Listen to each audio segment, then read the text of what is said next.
There is a religious quality to these paintings. Yeah, I think I've purposely done that. I think it's always been there, hiding and lurking, occasionally luring, tearing amongst the paintings and disappearing.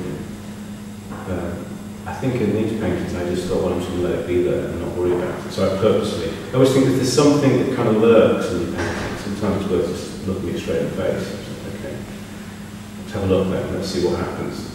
And so that's why most of the paintings I thought of as being sort of saints. They are kind of religious characters of some description. Some are based on saints that one might recognise the names of, and some are loosely based on the idea of a saint and what perhaps a saint is, or what it might be to us, how we might respond to it. So, in some paintings that they're really about a kind of what is it that we think they are? What is it? How do we think they respond to the world, or how do we respond to their response to the world? So it's not really a portrait necessarily. It's a kind of. Some of them are kind of portraits, and some of them have the format of a portrait. They're actually much more about the idea of their relationship to you. Well, there's that, plus the fact that in all these images of saints, nothing but traditional images of saints, they have a particular relationship between their physical bodies and their kind of spiritual selves. So there's an awareness of the physical body as a fragile entity. Or they're beating their breast across in the wilderness, or they're getting shot full of arrows, or they're contemplating temptation or mortality or something. I think one of my, two early influences really was a painting by Titian, St. Jerome the Wilderness, which I remember always thinking it's one of those paintings I wish I'd painted. And I've always kind of had it there in my head, thinking one day perhaps I'll paint like St. Jerome the Wilderness. And the other was the Temptation of St. Ansel by Flower. And it seemed to me that what excited me by that was its catalyst as something that had imaginative potential, something that could unfold all of our demons and unfold all of our potential.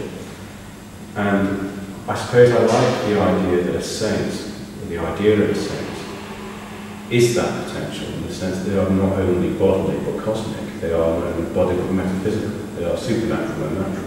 I like that kind of shift between the micro and the macro, and between the otherworldly and the worldly, and the friction that creates, and the doubt. And it seems to me that if you painted a saint as some sort of soft-looking, nice lady or fellow who was just, piously standing there, it would be totally untrue. They are tough characters. They are earthbound, physical enterprises.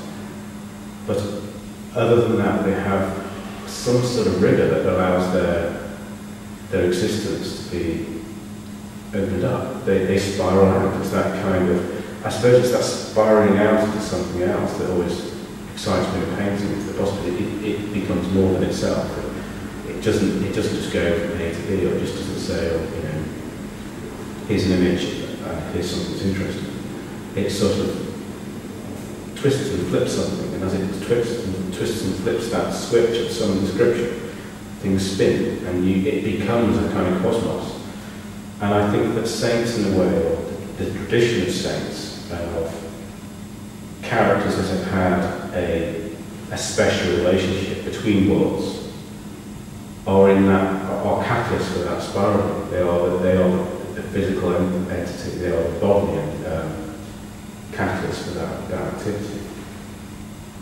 And I think that's always been cursory to the work. I've always had that as, in a way, the characters have always had that quality about them, right, going back for many years. But I've never really put it in wholeheartedly. I've always kind of skirted it. But I thought, well, I'll just head on with things and actually not beat about the bush. Perhaps there will be a St. Jerome coming soon.